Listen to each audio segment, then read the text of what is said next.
Hello my dear friends, मैं अनीस आप सभी का स्वागत करता हूँ ट्यूशन पे। और मैं आज भारतीय संविधान के इम्पोर्टेंट क्वेश्चन आया हूँ। ठीक है, तो चलिए मैं स्टार्ट करता हूँ क्वेश्चन सीरीज। देखिए, मेरा एक यूट्यूब चैनल है सानपुर एटीएम स्टूडेंट के नाम से। प्लीज़ उसे जरूर सब्सक्राइब करें और बेल आइकन दबाएं, क्योंकि कोई भी वीडियो डाले तो नोटिफिकेशन सबसे पहले आपके पास पहुँचे। तो चलते हैं आगे बढ़ते हुए, और इम्पोर्टेंट क्वेश्चन सीरीज भारतीय संविधान का। तो बढ़ते हैं आगे, ठीक है। ओके, तो कलर इसका चेंज कर लेते हैं। पहले कलर रखते हैं हम लोग रेड, ठीक है। चलते हैं भारतीय संविधान के इम्पोर्टेंट क्वेश्चन की स्टार्ट करते हैं, ठीक है। और मेरा वेबसाइट है sant.psmi.in के नाम से, उसे फॉलो करें, ठीक है।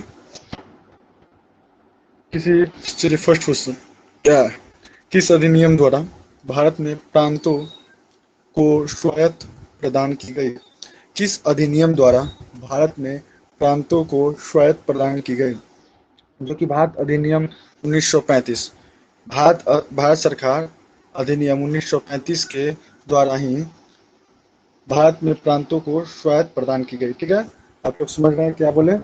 किस अधिनियम द्वारा भारत के प्रांतों को स्वायत्त प्रदान की गई? तो भारत सरकार अधिनियम 1935 द्वारा, जो कि भारत में प्रांतों की स्वायत्त प्रदान की गई, ठीक है। दूसरा क्वेश्चन क्या है? शासन की एकमात्र एक शासन की एक एकात्मक पद्धति का लाभ क्या है?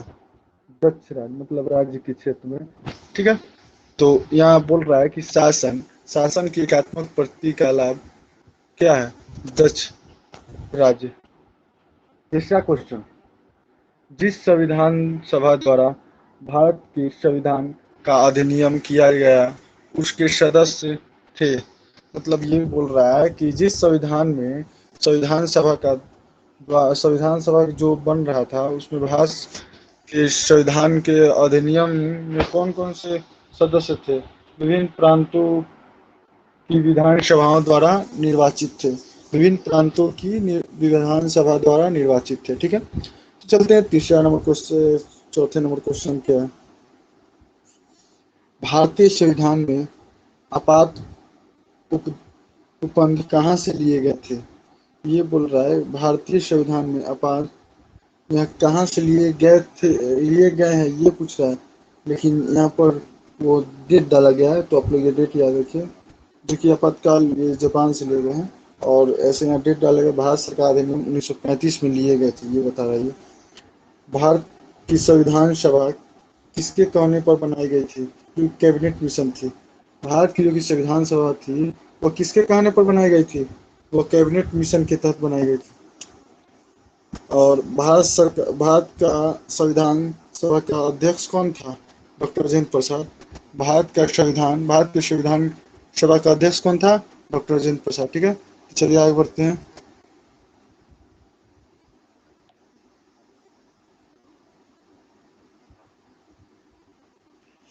और ये हो गया भारतीय संविधान की प्रस्तावना में किस प्रकार के न्यायों की बात की गई है?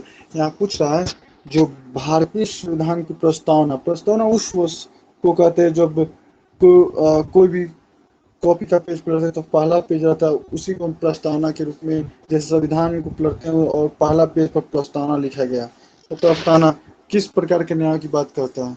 सामाजिक, आर्थिक, राजनीतिक न्याय की बात करता है, ठीक है। सामाजिक, आर्थिक, न्यायिक की बात करता है, ठीक है। और संविधान की प्रस्तावना में भारत को किस रूप में घोषित किया गया है?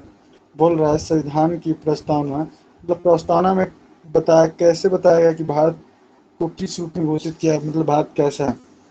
जो कि भारत एक सत्ता संपूर्ण और समाजवादी और धर्मनिरपेक्ष या पथ निरपेक्ष और लोकतांत्रिक गणराज्य राज्य है, ठीक है।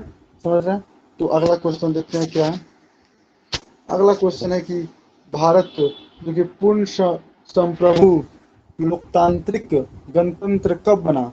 बोल रहा है कि भारत पूर्ण संप्रभु लोकतांत्रिक गणतंत्र कब बना? जो कि 26 नवंबर 1949 को भारत पूर्ण संप्रभु लोकतांत्रिक गणतंत्र बना, ठीक है। तो अगला क्वेश्चन देखते हैं क्या है। संविधान की उद्देशिका का संशोधन कितनी बार किया गया था? संविधान की उद्देशिका का संशोधन कितनी बार किया गया था? जो कि एक बार। संविधान की उद्देशिका का संशोधन कितनी बार किया गया था? एक बार। तो चलते आगे। भारतीय संविधान में संघीय शब्द का प्रयोग कहाँ हुआ है? संविधान में कहीं नहीं।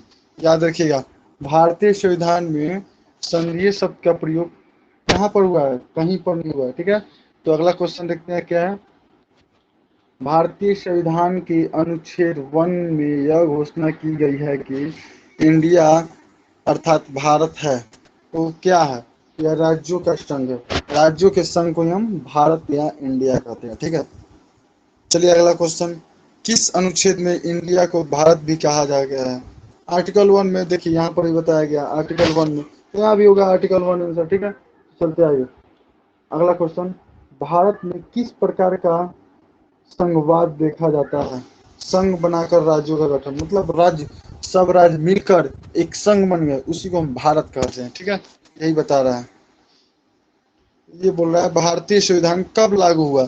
जो कि 26 जनवरी 1950 को लागू हुआ था। भारतीय संविधान जो कि कब लागू हुआ था? 26 जनवरी 1950 को लागू हुआ था। ठीक है, तो अगला क्वेश्चन देखते हैं। भारतीय संविधान की रचना के समय संविधान सभा का संवैधानिक सलाहकार कौन था? डॉक्टर भीमराव अम्बेडकर, वही VN राव। ठीक है, भारतीय संविधान की रचना के समय संविधान सभा का संवैधानिक सलाहकार कौन था?